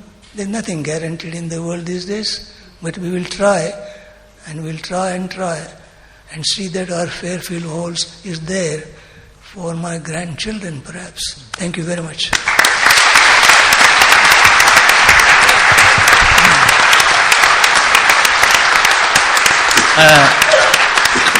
Thank you, Dr. Desai. That's a very good, informed sort of insider knowledge from the structural engineer sort of brain, I suppose.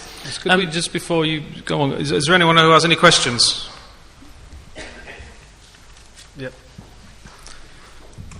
Hi, thanks, Andy. I'm not one for long questions, but I do have a bit of a comment I'd like to make. So, first is really well done for bringing everyone together here tonight, because I think it's the first step in quite a long battle. I know Timothy Godfrey couldn't be here tonight, so I'm just going to quote one of his tweets from 8 hours ago, which is, no one from the council is attending. It's a meeting to oppose the council plans, which actually almost says that he shouldn't be representing the council or answering any questions, which I find quite ironic. But what I'd just like to say is a point that Sean Creighton actually mentioned at the very start, which is that the council are able to make decisions on a top-down basis, and the council are essentially there to represent the people. So what can we do, rather than just be sad and complain, in a proactive way to counter this issue? And is there going to be any continuation from tonight where we can get together again? With a council representative, hopefully. There will be further opportunities, won't there? We have things planned. Andy's going to talk a bit at the very end about the next step, the very one coming soonest. But there will be stuff beyond that. Another question down there? 2 more questions. Thank you. There will be more questions at the end of this little PowerPoint, Death by PowerPoint as well. So, and the panel. Hi, my name is Kristen Johnson. I had a similar question to him, actually. I wrote to Nathan Elvery, and he came back. And I think everyone should write to him, but don't just write to him. Make sure that you request a Freedom of Information Act, and then you'll get all your answers, because I've got all of mine. My first question was, what are we going to do to raise funds? So it's great what you've started, but I think actually there's an opportunity. So I think the last time I looked, you probably had around 7,000 people who were supportive. But actually, if we just did a Just Giving page or something, or got some investors to raise the equity, then we could go back to the council and say, we've raised, I don't know, 2.5 million. That's going to go towards half of what we need to keep it open for phased return. And I think more so than the points that you've made, money talks. So if we can bring some equity, then we'll have some more fighting power to then say, let's do this phased return, because you now only need to raise half of it. I think part of the problem is, which I was sort of just going to speak about exactly that topic just now, is that they could raise money in many different ways, as I've got on the screen here: voluntary organisations, trusts and foundations, Arts Council, and of course philanthropy. And the problem is that you need to raise for a specific project. Now there is a specific project, but the council had sort of basically said surprise back in October and said, this is our plans. You haven't got time to do anything about it. We're not giving you any time to do anything about it, as far as we're aware. So if they wanted to fundraise for a specific project, and they told Fairfield, if you want to do phased option, here's have a year and a half, you try and raise the money. If you can raise the money, we'll match it, or whatever. That's what they could have done. And trying to fundraise for a specific project, you get much more money than you would just trying to fundraise, for day-to-day operation, which is what they've been doing so far at Fairfield, as far as I'm aware. So if Croydon had, if they wanted to do it that way, if they were going to give anyone any chance to raise any money, then they would have done it further ago in the past to give us time to do it.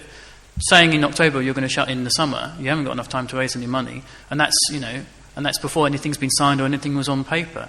So the argument about, and one of the arguments people say, how are you going to fund it? How are you going to fund the extra 4.8 million, 8 million, 5 million, whatever number they seem to be pulling out of their rears, is, they're saying they're expecting that to be council money. It doesn't need to be council money. There are ways of raising the money for it.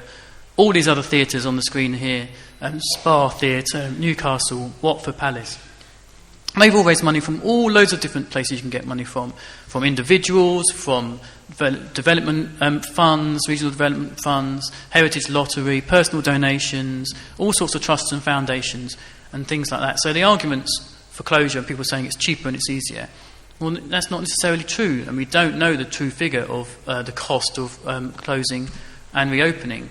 And of course there's so many arguments against closure, loss of vicinity, all the arguments that we know tonight. No consultation, loss of the skills, loss of audience, all the bad things. So, any further questions? And also the panel, anyone want to come in? Sorry, just one more question and we'll have the panel. Can I just... Oh, sorry, this is really loud. I'd just like to make a comment that everybody in this audience is agreeing that the closure of Fairfield Halls is not a good thing at all. I am sure that everyone, if they were emailed or contacted, would send letters, lots and lots of letters to the council. The council has to answer these letters, and they would be, I'm sure, I would like to make a concerted effort to overwhelm them with complaints that they must answer, so they will take notice. I really do think some real action must be taken. Yeah, I mean, I've noticed a few people have contacted us. Sorry, yeah. It's very true. I mean, a few people have contacted us and said, I got this reply back from Councillor Godfrey, and I've seen that letter like about 100 times now. It's the same letter. You've probably seen it. If anyone has, it's like the usual, it's like a press release or something. So I do agree completely. I wouldn't expect to get a personalised reply, but I do think that them receiving them, just to overload their IT system would be a good idea, or their mailbag. Sorry, could we take this gentleman? I've also got some more on the list from people that put their names down as well, so we should go through them as well quickly. Okay. Yeah, I realise this may not be the ideal time in the programme where you want to talk about what do we actually do about this. but I think there is a feeling in the audience that we want to talk about what we do about it. Yeah. I've written down 8 ideas. I don't know if they're all good ideas, but I think we should be thinking about what we can do, because either this is just going to happen and we'll all feel very upset and sad about it, and that's it, or we make up a commitment that we're not going to let it happen. If we're not going to let it happen, we have to get into action in some way that makes a difference. So I don't know, but here are some ideas. Firstly, there's the approach where we're actually, as you have very much started the spirit of this evening, being reasonable and cooperative and supportive. And one of the ways is to insist, and I mean insist, on a meeting of this group's experts with the key councillors to discuss, let's say, we pick out 10 key points. So Rob, I think, has made some really superb points about ways in which the plans could be improved that I think any sensible CEO or leader of a council should be listening to. I think if we picked out what we think are the strongest points of our argument and then start driving those home, if they refuse to have the meeting, get into the media, get public with these ideas, why they're making mistakes with the way they're putting the building together, the way they're planning it, the problems that they're going to run into. Embarrass them with the fact they're frightened that they're going to be the ones that the finger is pointed at and shown that they've got it wrong. I like the idea of the lady who said, let's raise money. Let's start finding out, even though we haven't got the specifics, people who might support raising money of this, because I agree with the young lady concerned. It will strengthen our hands very greatly. But then there are the methods where we have to take action where we're not getting some kind of collaboration. So I don't know how many people there are in this room, maybe 150 is my guess. If every one of us wrote a letter to our councillors expressing most strongly our views about this, well, that's 150 letters that their councillors are going to have to answer. But what if we didn't just write one letter, but when we get the standard reply? I've been in a campaign which spent 9 months working with the British government where we got standard replies from civil servants for 9 months, until after 9 months they gave in. And they completely caved in because of just the sheer constant pressure of people coming back and coming back and coming back on it. So if every one of us wrote 5 letters instead of 1 letter, that's 750 letters that they're going to get pouring into them on that. And that's just the people in here. I understand you've got a petition signed by thousands of people. We could have a delegation or demonstration at the town hall the next time there's a council meeting, standing outside, making a fuss, blocking the entrance, telling them how much we care about this, making it absolutely clear about it. We could have a campaign where we all withhold our council tax payments and say we're not going to make our council tax payments until they change their opinions and do something about it. We could target the swing wards. Council swings between Labour and Conservative. There are many wards that you know they're going to vote Conservative or they're going to vote Labour no matter what. And probably the councillors in those wards feel very safe and secure and don't care what people think. But there are swing wards that are the ones that change. If we targeted those swing wards, make it absolutely clear that if they go ahead with the closure, we are going to campaign at the next council elections to get those councillors thrown out, not on party political grounds. I'm not a Conservative. I don't support the Conservatives locally, but I will work against any Labour councillor that is promoting this closure of the Fairfield Halls. And I would let them know that that's what's going to happen to them. Yes. Sorry, can I just stop you there? We can turn up. Can I just say, I agree completely with what you're saying, and it's fantastic, and it's great that the audience are behind you on here. These are all things that we're doing and we are planning. Okay. So, please, join our Facebook page or get in touch with us, and we can do these things. There's a meeting on the 18th of April. I don't know if you're aware of this, that we're handing the petition in to the council. It's going to be debated in council. So this is the perfect opportunity on the 18th to do that, to join. For everyone to turn up. So 2 last things, and I'll sit down.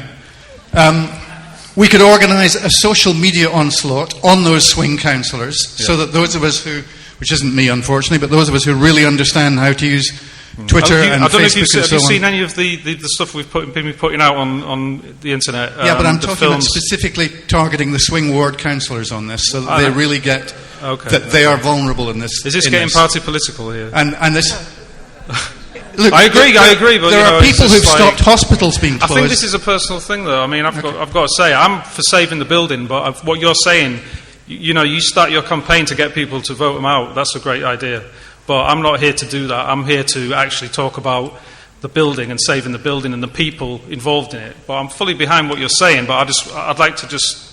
Last point. Oh, one point. Last point is, if council meetings are still open, I know they were last time I went to one, we could all turn up to the next few council meetings and make a fuss in the audience about this subject. On the 18th. Let's do it on the 18th. I'm absolutely behind you on that. Thank you.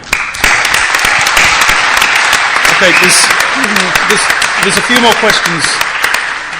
Sorry? There's a few more questions. Anne Smith has got a question as well. Sorry. I'm so much encouraged by the contribution of the last gentleman.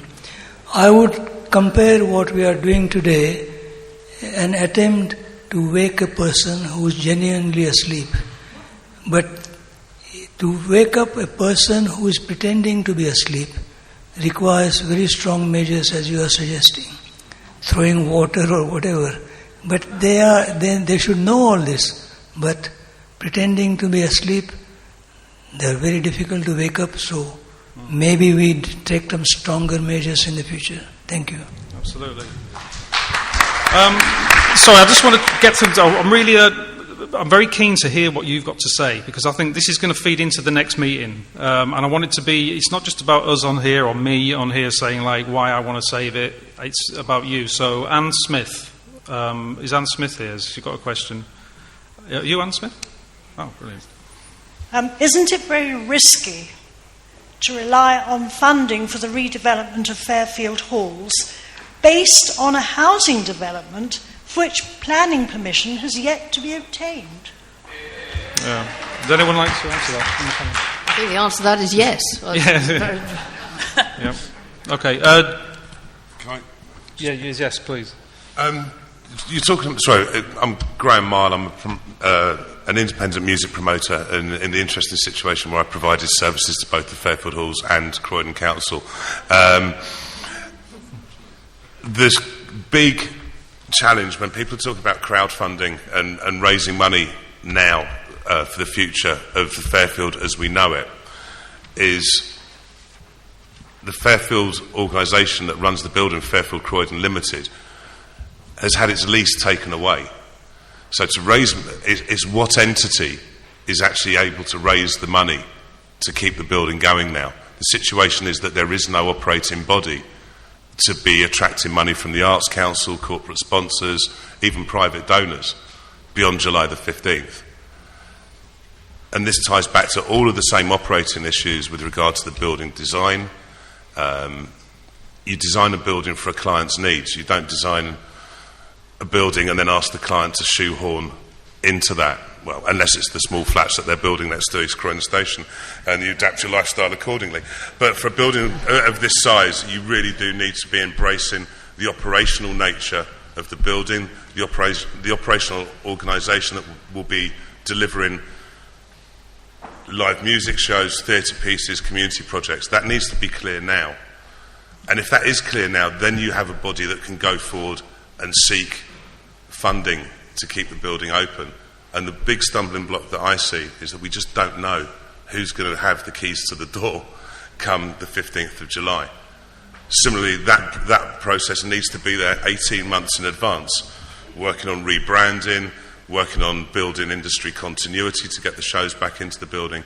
The real crux, even if the building does go ahead and close with a reopening that, God willing, runs to timetable, if we don't know who's got the keys to the building, everything becomes academic beyond that.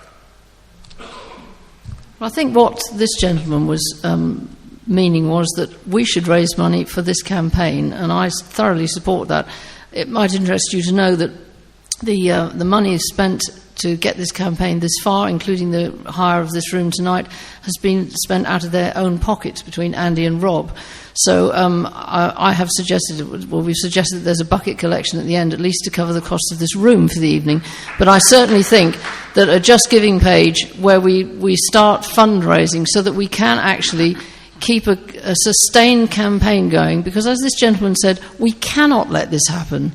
if this closure goes ahead and they don't at least reconsider and move towards a phased refurbishment, this building will, in most all likelihood, not open again. I believe I'm right in saying that our leader of our esteemed Councillor Newman, has said that he would rather be dead than go to a classical concert. So you can see that his appreciation of the arts is probably fairly limited. So, we must. And so if people are prepared, whether it's 50p or £1 or £10 or £100 to help fund a sustained campaign to keep the building open, then I think that would be a fantastic thing. Yeah.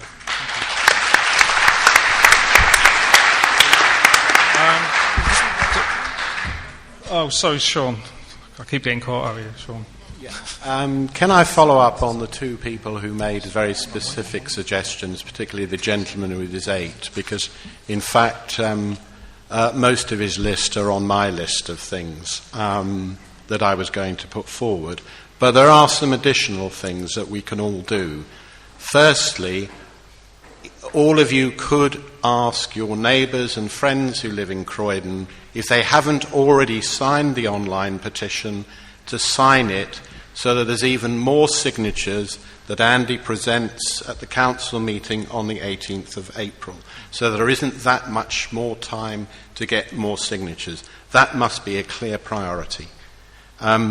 Secondly, in terms of the swing wards, there are only 3 wards that will decide the May 2018 election, and those are the wards that will need targeting, and they include Ashburton and Wadden. So if you live in those wards, think about that. But, of course, councillors run advice surgeries, so you could go with your neighbours and friends and speak to councillors direct at their advice surgeries.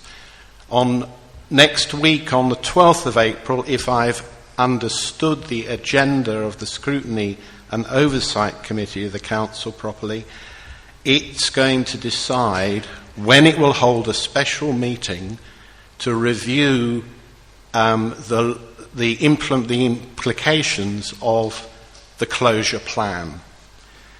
That look must happen before the end of June, and that should be a demand that is made on the Scrutiny Committee. And members of the public can go and make representations at the committee, and they can also email the committee members. In terms of kind of action, other action, demonstrations, supporting Andy at the council meeting, large number of people outside the town hall. If the decision is not reversed, there's another council meeting on the 23rd of May and one on the 18th of July. There are also cabinet meetings on the 25th of April, 20th of June and the 11th of July. Now that will make an impression on councillors, but it won't reach many members of the public. On the Saturday the 30th of April is the annual Croydon Trade Union Council May Day March, and the campaign could be there on its own right, supporting, demanding and handing out leaflets to members of the public, and it should also consider requesting the Croydon TUC to have a speaker at the rally at Ruskin House at the end of the march. In terms of demonstrations outside the town hall, there are several other large campaigns that have been operating, and they should be encouraged to join in on their issues as well. The more people you can get outside the town hall, the better. Back in 1990, I was involved in organising a protest against council cuts in Wandsworth. We managed to get 3,000 people outside the town hall. The ruling councillors just got knocked sideways. They went ahead with the cuts, but their next programme of cuts, which was drastic to schools, did not happen. So that you can have an effect. The other thing is, after the mayor election is over, is to put pressure and indeed we can put pressure on the candidates now, that the mayor calls in the plans to review them. Now, there's been a lot of hostility and personality comments about Councillor Godfrey in particular and Councillor Newman. That's fine. But it isn't just about personality. It is about the way power is exercised regardless of the political party. And if the swing wards swing in the way the gentleman suggests, the Conservatives will be back in control from May 2018, and you need to consider that a demand is made on them that when they're in power, if they get back into power, they will neither sell the building nor give the management to a commercial operator, but ensure that the halls are reopened and managed by the existing charity or a not-for-profit organisation that may emerge from it. If Fairfield Halls closes, the charity still exists as a legal body. One of the ideas is it runs as an umbrella group a whole range of cultural activities in partnership with the arts organisations using other venues. That will need money to support that idea. But it's also important because it keeps the name of Fairfield Halls alive during the period of closure, if the decision isn't taken. And then finally, of course, we've got to make sure that the council ensures that any portable equipment it owns is taken out of the halls for use by the charity. Also, because of what I said about the change in population and all these new people who will be coming in who have no knowledge about the history of the Fairfield Halls, we'll need to use the next 2 years of the Croydon Heritage Festival to have history displays and talks about the Fairfield Halls. So that's a kind of programme of possible action. But those things only work if people here and anyone else they can persuade, and all the other people who couldn't be here because they're at other meetings, like those involved in the parks and open spaces who have an open forum tonight looking at the council's start a consultation on the future of the parks, to other people who can't be here but want to help because they're at work in the evening. But it requires more and more people to get involved, and as you go out the door, the best way to start is to put your coins and notes into the box. Thank you. Thank you, Sean.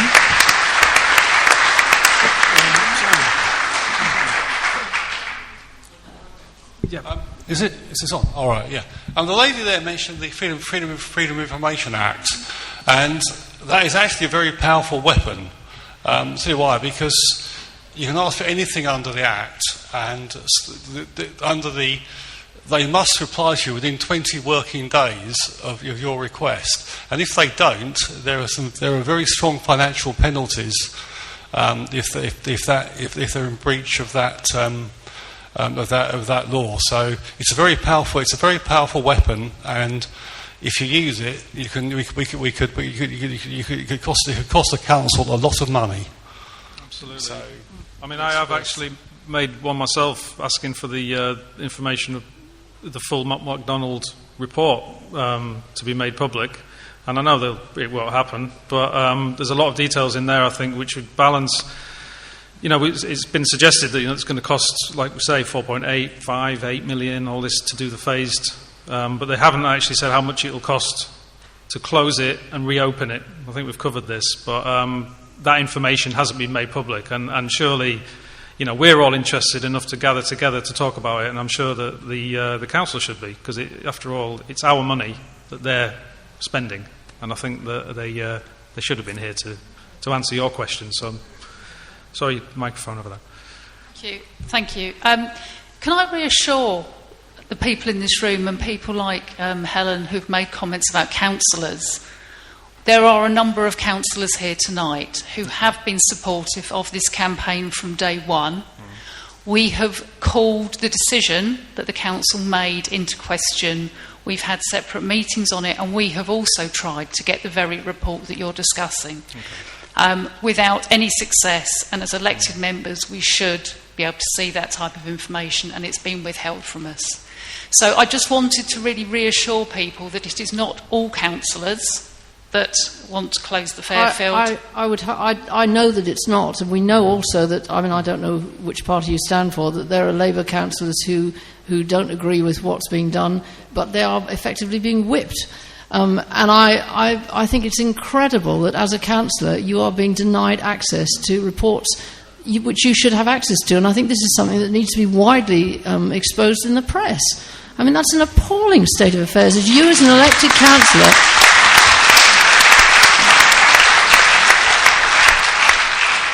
What I would say is the local press are aware, they have reported it locally, but I think Sean made a very good point right at the beginning when he spoke, that once it becomes party political, people aren't as interested as if it's a campaign run by people who truly care about what it is they're campaigning for. So really, I would like to thank Andy and Rob, who I've spoken to on a number of occasions about this.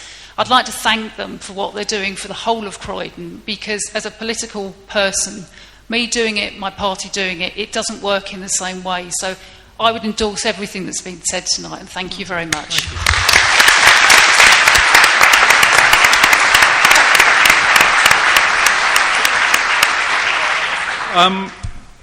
Right, looking at the time.